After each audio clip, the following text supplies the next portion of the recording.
Channel of Vadodara. વડોદરાના Laxmipura road પર senior citizen મહિલાના ગળામાંથી સોનાની ચેન ઝૂંટવીને ફરાર થઈ ગયેલા 2 આરોપીની વડોદરા ક્રાઇમ બ્રાન્ચે ધરપકડ કરીને કાયદેસરની કાર્યવાહી હાથ ધરી છે.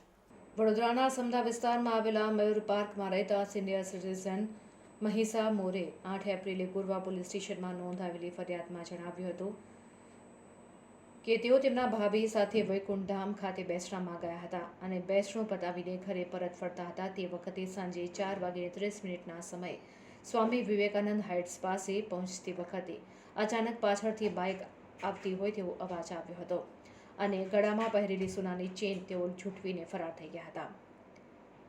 સાથે જ મને ધક્કો મારીને રોડ પર પાડી દેવામાં આવી હતી. આ દરમિયાન વડોદરા ક્રાઇમ બ્રાન્ચને બાતમી મળી હતી કે ચેન સ્નેચિંગમાં વપરાયેલી બાઇક આજવા રોડ પરના દત્તનગર પાસે જોવા મળી છે, જેથી પોલીસ ત્યાં પહોંચી હતી.